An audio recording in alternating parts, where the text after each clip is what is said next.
Assalamualaikum warahmatullahi wabarakatuh.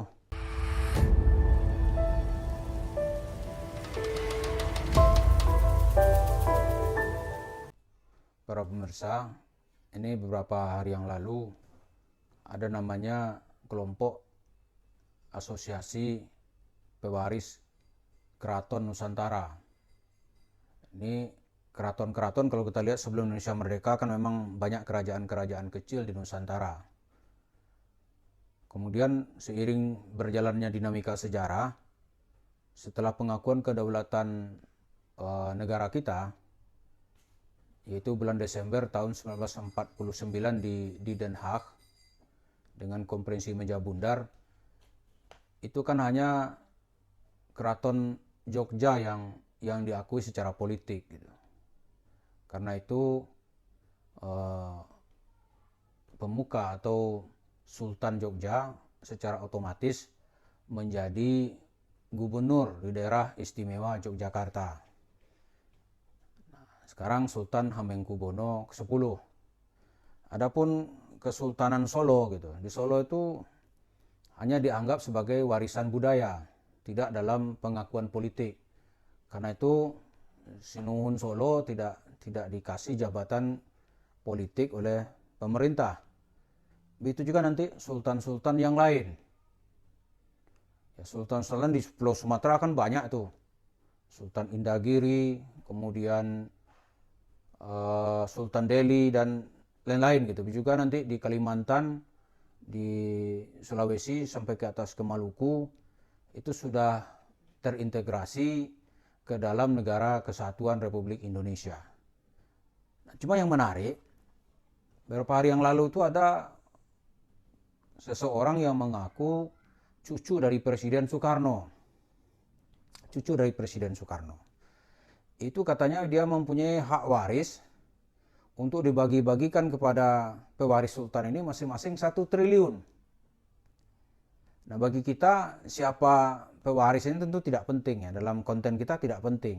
Tidak perlu kita bahas keabsahannya. Tapi kalau dari sisi cerita uangnya tadi itu, kita bisa mengatakan tuh ujung-ujungnya itu halusinasi. Halusinasi. Kalau uang itu pernah ada, tentulah yang pertama penguasa Orde Baru dulu sudah mengejar uang itu. Karena uang yang dikumpulkan oleh Soekarno tentu tidak menjadi milik pribadi gitu.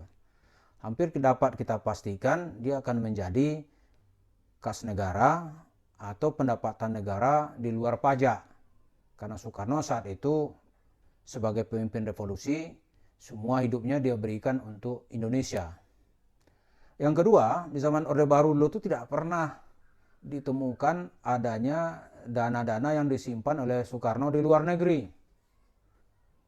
Karena itu ada teman yang pernah ditugaskan oleh Pak Harto, senior saya maksudnya, dia tuh 2 tahun di Swiss mencari setiap ruang-ruang yang ada di bawah tanah itu dengan ditunjuk dengan seorang guide di mana kira-kira ada ruangan milik Soekarno. Tidak ditemukan. Akhirnya dia melapor ke Pak Harto, tidak ada Pak. Saya 2 tahun hampir beberapa kali menyeleksi harta atau ruang-ruang yang ada di mana aset-aset atau file-file tentang Soekarno disimpan. Nggak ada.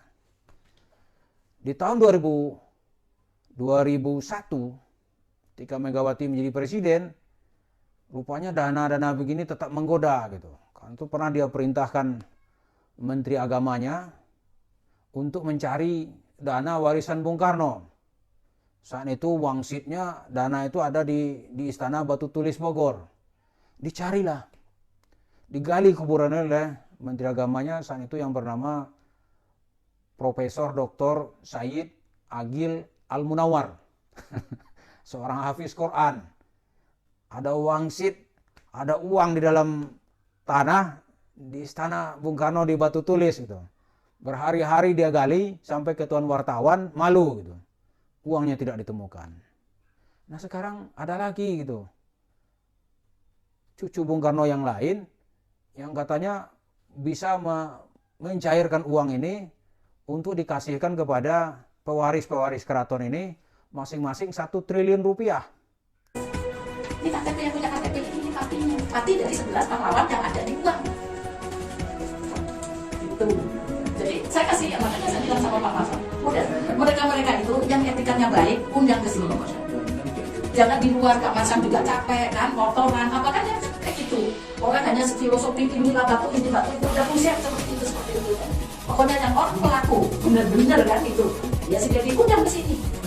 Ya, karena sebagai keluarga kan gitu, ini hidupnya wadahnya biasa.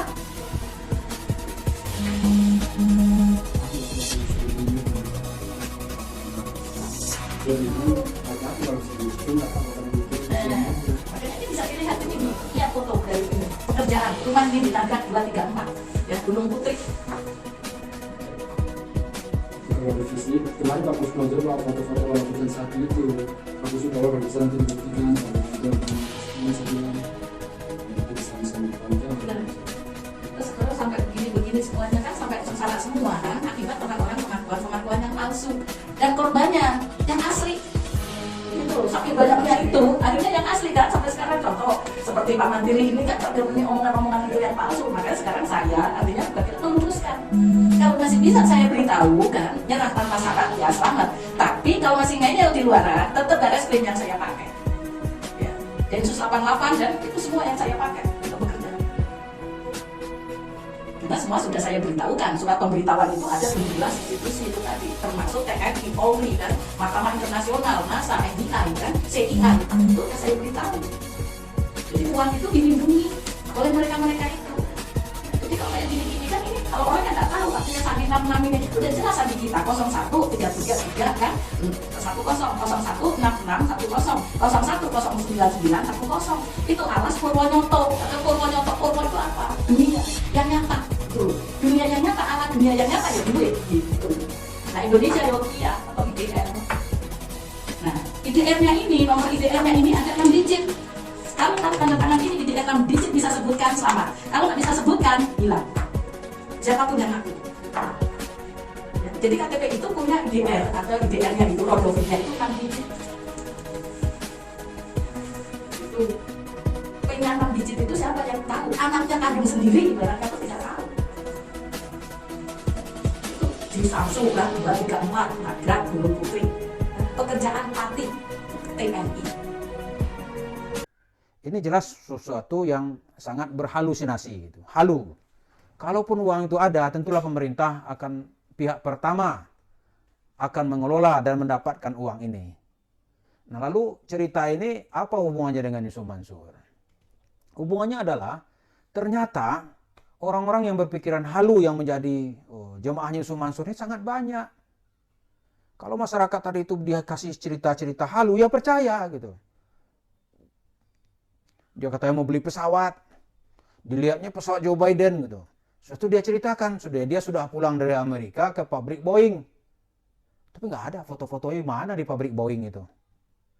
Dia berani bercerita. Padahal yang ada di video, yang ada di YouTube, dia dari Bali, ada pertemuan G20, sudah tuh dilihat dari airport. Jadi jauhnya mungkin ya sangat jauh lah pesawat kepresidenan Amerika. Dia bilang saya mau beli pesawat itu. Saya berseloroh dengan kawan, kenapa nggak minta sedekahin aja pesawat Joe Biden gitu.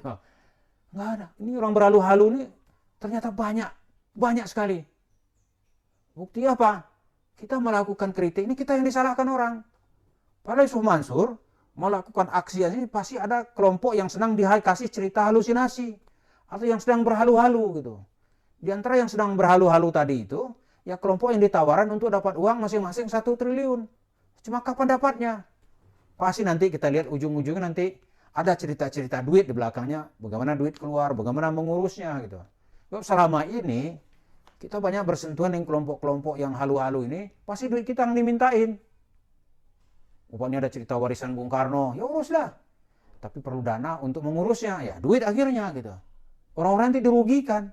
Jadi tujuan kita menyampaikan ini, ya kalau ada cerita duit, kalau duitnya benar ada, ya itu mungkin bagus lah ya. Tapi kita yakin runtutannya atau rentetannya pasti orang-orang ini dimintain duit untuk mengurusnya. Di PP Muhammadiyah sering orang datang, ini ada dana hibah dari luar negeri Pak. Dari mana? Dari Timur Tengah. Katanya kita nggak tahu Timur Tengah kali ya. Timur Tengahnya mana? Dia bilang nih, ini ada Timur Tengah dari Ethiopia. Ethiopia. Iya. Berapa banyak? Ini ada 50 juta US dollar. hibah. Padahal kita tahu di Ethiopia itu orang miskin semua gitu. Orangnya kelaparan di saat itu. Terus hibah apa? Cuma saya nggak mau ribut itu, ya udah masukin aja Pak. Cuma minta lu dana masukinnya. Berapa? Saya bilang, 2 miliar cukup. Alah, saya pikir 2 miliar sedikit apa. Ya udah begini aja, Bapak potong aja nanti. Masukin dulu, ini nomor rekening. Setelah masuk, potong nanti. Dia nggak tuh kabur, nggak balik-balik lagi. Ini salah satu contoh ya. Masyarakat berhalu-halu ini itu klop dengan cerita-cerita agamanya Yusuf Mansur. Karena itu memang di setting untuk berhalusinasi. Tapi ingat Yusuf Mansur nanti untung benaran gitu. Dia mau cerita mau beli pesawat, mau bikin pabrik Boeing di sini. Negaranya nggak mampu. Terus Yusuf Mansur mampu gitu. Dari mana? Negara aja gitu. Karena Habibie seumur hidupnya dia korbankan, dia gunakan untuk membuat pesawat yang prestisius, akhirnya bangkrut gitu. Ini Yusuf Mansur. Ngerti apa dia tahun dunia dirgantara. Tapi dia berhalu di hadapan pengikutnya, di hadapan jemaahnya, itu akan kita ini dengan syarat, ya, pabrik itu akan kita bawa ke sini dengan syarat, ayo uang dikumpulin dulu gitu. Begitu uang kumpul, bablas itu nggak ada cerita sudah. Nanti runtutan apa nanti bisa dia cicil gitu, kerugiannya ini. Oh, udah. Terakhir nanti maafin aja dah. Kita tawakal kepada Allah. Ya begitu-begitu. Jadi yang perlu kita lihat, kenapa Yusuf Mansur ini masih aja beredar di banyak tempat gitu. Karena masyarakat kita yang diajak cerita berhalu-halu itu ternyata masih banyak. Dan itu bukan orang sembarang loh. Pewaris keraton Nusantara aja, itu berani orang membawa cerita halu-halu gitu. Karena itu marilah kita tingkatkan terus kesadaran kita dan beragama. Agama itu realitas. Nggak ada itu yang cerita apa itu yang di luar apa nih nalar kita gitu. Tiba-tiba misalnya turun misalnya sapi beranak emas gitu. Nggak ada Pak. Nggak ada itu. Sapi ya sapi, daging ya daging gitu. Itu hanya halusinasi ya, mengambil dari cerita-cerita, misalnya cerita orang Yahudi ingin menyulap sapi menjadi emas gitu. Cuma begitu oleh Islam dinetralisir. Nggak ada itu sapi beranak emas. Kita berharap bisa doa sapi beranak emas, nggak ada. Sama halnya tuh cerita-cerita Yusuf Mansur itu cerita halusinasi. Ujungnya apa? Ya rugi. Demikian mari kita mewaspadai diri kita agar tidak terus-terusan jatuh dalam kerugian akibat dimanipulasi oleh orang-orang yang membawa nama-nama agama, termasuk diantaranya Yusuf Mansur. Terima kasih. Assalamualaikum warahmatullahi wabarakatuh.